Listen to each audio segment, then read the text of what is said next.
चाहिँ मेरो भदैनीको बर्थडे हामी दुर्गा मन्दिर जान लागेको। ह्यापी बर्थडे ह्यापी बर्थडे बजाएको देख्थिन।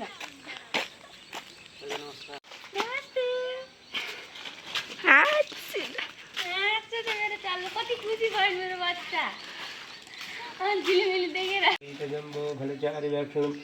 महासोतं शोक विनाशकारकं नमामि विघ्नेश्वरपादपङ्कजं विघ्नेश्वराय वरदाय सुरप्रियाय लम्बोदराय सकला।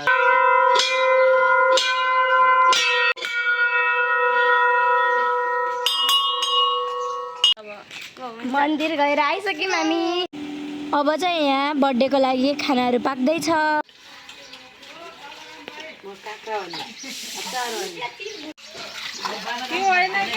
मेरो दिदी सफा गर्दै हुनुहुन्छ डेकोरेसनको लागि।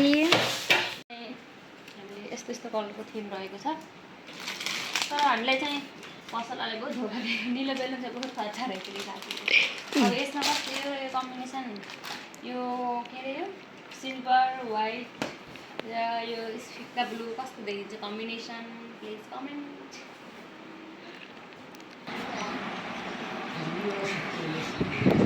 बर्थडे गर्ल म चाहिँ बर्थडे गर्लको मामु, बर्थडे गर्लको काकु, बर्थडे गर्लको अर्को काकु, यिनी चाहिँ स्पेसल काकु सबैभन्दा कुन्टे काकु। यता चाहिँ बर्थडे गर्लको फुली फुपू खै यता फुपू भनेको समीक्षा फुपू होइन, यो होइन, यो होइन।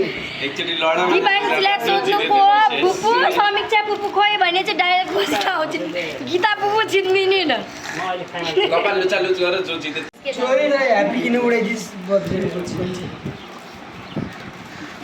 एकदम प्रोफेसनल भ्लगर आइसक्नु भयो।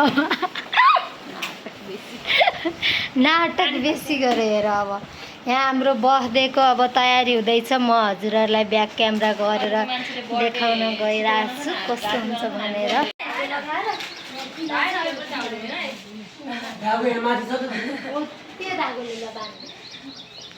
भेजिटेबल लेकिन राख्नु त्यो सादै हुन्छ कि त्यो पनि मसलावाला हुन्न। चामललाई भकभक उसिन्ने, त्यसपछि त्यो सर्लकको तार्ने, तारेर चाहिँ घिउ, अनि त्यसपछि आइसक्यो ल।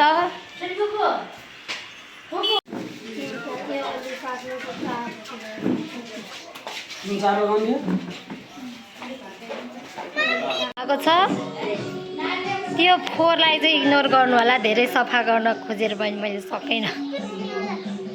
डेकोरेसन यस्तो छ।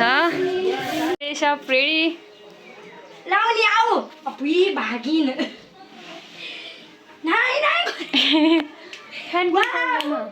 फास्ट कुति राम्री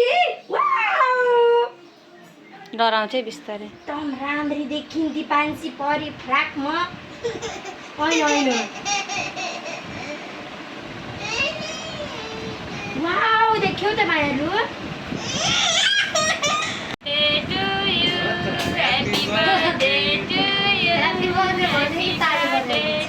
बर्थडेको फोटोसुट हुँदैछ। यहाँ काकुले गर्दै हुनुहुन्छ अनि यस्तै देखेछिन्। ह्यापी बर्थडे टु यु छोरी, ह्यापी बर्थडे टु यु। ल केक काटौँ। स्कुल जाँदैछौँ खानाहरू लिएर। मेरो भदैनी फेरि रेडी भइसक्नु भयो। हामी चाहिँ जाँदैछौँ बहिरा स्कुलमा, गरबाई चोक। त्यहाँ चाहिँ 16-17जना विद्यार्थी हुनुहुन्छ। त्यहाँ चाहिँ खाना लगेर हामी जाँदैछौँ डेकोरेसन गर्न। अब यता चाहिँ मान्छे हाई गर्नु बाबु। यो चाहिँ मेरो कुन्टे देवर है। पुगिसक्यौँ। यहाँ कति धेरै बच्चाहरू छन्। मेरो दिपाङ्सी चाहिँ खेलिरहेको छिन् यहाँ के भनेछन् भनेर।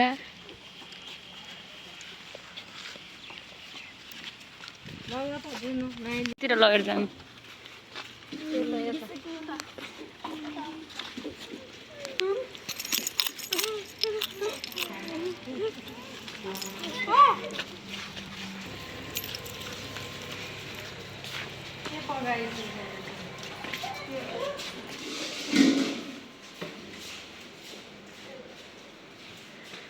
नुन हाल्नु छ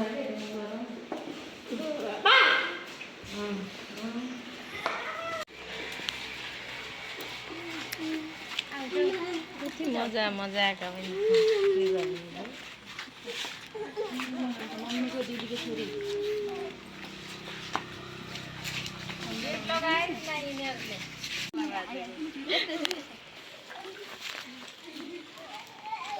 लयका भाइ बहिनीहरू नाच्दै हुनुहुन्छ। उहाँहरू चाहिँ सुन्न नसक्ने बोल्न नसक्ने भए पनि उहाँहरूले चाहिँ आफ्नो क्षमता अब गुरुले सिकाए अनुसार चाहिँ आफ्नो नृत्य देखाउँदै हुनुहुन्छ।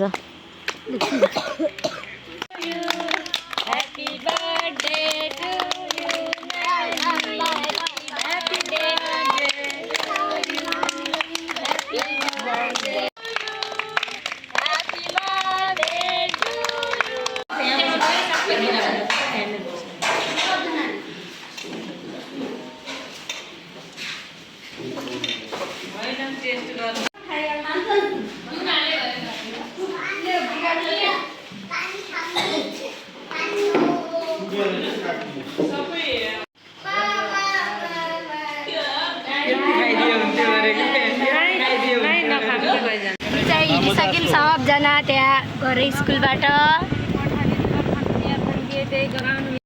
गाइजहरू हाम्रो भदैनीको बर्थडे सक्यो। लाइक कमेन्ट सेयर सब्सक्राइब गर्न नबिर्सिनु होला।